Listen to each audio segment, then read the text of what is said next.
সবাইকে স্বাগতম moms kitchen by Sultana চ্যানেলে।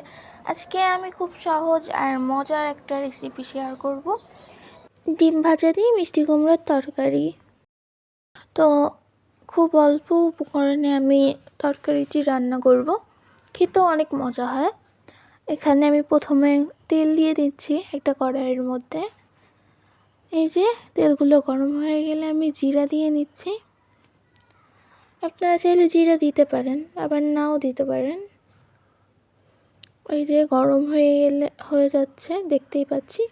আমার চ্যানেলে নতুন হলে অবশ্যই সাবস্ক্রাইব করে দিবেন এবং পাশে থাকা বেল আইকনটি অন করে দিবেন। ভিডিওটি ভালো লাগলে লাইক, কমেন্ট এবং শেয়ার করে দিবেন। এই যে তেল গরম হয়ে গেছে, এখন আমি এটার মধ্যে মিষ্টি কুমড়া দিয়ে নিচ্ছি আর মটরশুঁটি দিয়ে নিচ্ছি। মটরশুঁটিটা প্রত্যেকটা তরকারির মধ্যে দিলে মজা লাগে, এই জন্য মানে স্বাদটা বাড়ে, এই জন্য আমি দিয়ে নিচ্ছি।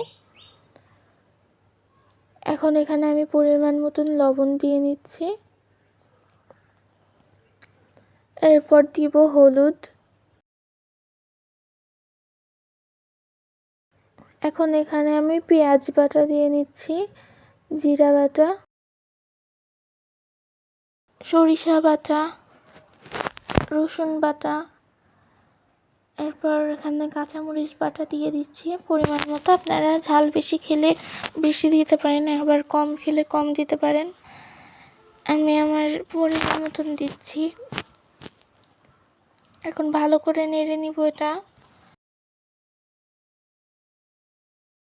ভিডিওটি ফুল ওয়াচ করে দিবেন। এই যে ভালো করে নেড়ে নিচ্ছি।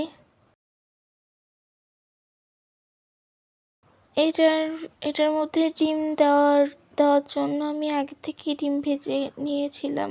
ডিম ভাজতে তো মোটামুটি সবাই পারে, এই জন্য আমি সেটা অফ ক্যামেরায় করে নিয়েছি। ভালো করে নেড়ে নিতে হবে, নিচে যেন লেগে না যায়।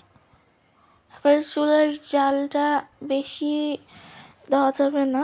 আপনারা বাসায় ট্রাই করলে অবশ্যই কমেন্ট করে জানাবেন আপনাদের কাছে এটা খেতে কেমন লেগেছে। আমার তো মিষ্টি কুমড়া খেতে ভালো লাগে, আপনাদের কেমন লাগে অবশ্যই বলবেন। এখন আমি এখানে পরিমাণ মতো পানি দিয়ে নিচ্ছি। এই যে আমি পানিটা 2 বারে দিব। দেখেন পানি দেওয়ার পরও আমি আবার নেড়ে নিচ্ছি। আমার আশেপাশে অনেক শব্দ হচ্ছে, এটার জন্য আন্তরিকভাবে দুঃখিত। আমার ভয়েসে কোনো ভুল ত্রুটি হলে অবশ্যই ক্ষমা দৃষ্টিতে দেখবেন। এই যে আমি এখন এটা ঢাকনা দিয়ে ঢেকে দিচ্ছি কিছুক্ষণের জন্য। কিছুক্ষণ পর আমি ঢাকনাটি উঠিয়ে নিলাম। দেখতেই পাচ্ছেন কত সুন্দর হয়েছে। আপনারা কিভাবে রান্না করেন অবশ্যই কমেন্টে করে জানাবেন, আমিও ট্রাই করে দেখব। দেখেন অনেক লোভনীয় লাগছে আমার তরকারিটি। এভাবে রান্না করলে অবশ্যই আপনাদের অনেক মজা লাগবে। গরম ভাতের সাথে খেতে অনেক মজা লাগে। এরকমভাবে রান্না করলে খুব অল্প উপকরণে খুব সুস্বাদু একটি খাবার রান্না হয়ে যায়। তরকারিটা দেখতেই পাচ্ছেন, এই যে ভালো করে নেড়ে নিচ্ছি। এই যে আমি আবার পানি দিয়ে দিলাম। পানি দেওয়ার পরে আমি এটা একটু নেড়ে নিচ্ছি। এখানে আপনাদের পরিমাণ মতো পানি দেবেন, আমি আমার পরিমাণ মতন পানি দিয়ে দিচ্ছি।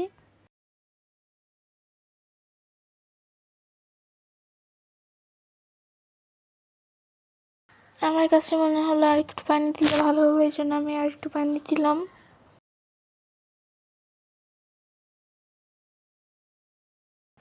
এখন আমি এটা একটা ঢাকনা দিয়ে ঢেকে নেব,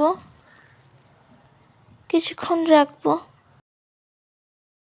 এই যে এখন আমি উঠিয়ে নিচ্ছি, দেখতেই পাচ্ছেন কতটা সুন্দর হয়েছে, মাশাআল্লাহ। এটার মধ্যে আমি সেই আগে থেকে ভাজা ডিমগুলো ছেড়ে দিচ্ছি। আমি এখানে একটা ডিম ভেজে 4 পিস করে নিয়েছি, যাতে ভেঙে না যায়। ডিম দেওয়ার পরে বেশি নাড়া যাবে না, তাহলে ডিমগুলো মানে ভেঙে যাবে। এই যে আমি হলো এখানে ধনিয়া পাতা দিয়েছিলাম, আগে থেকেই কুচি করা ছিল। আমার ভিডিওটি ভালো লাগলে অবশ্যই একটি লাইক দিবেন এবং সুন্দর একটি কমেন্ট করবেন।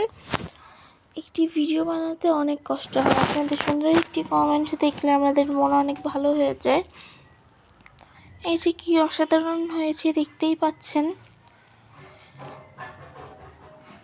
আজকের মতন এখানেই, আবার দেখা হবে অন্য কোনো এক ভিডিওতে। আল্লাহ হাফেজ।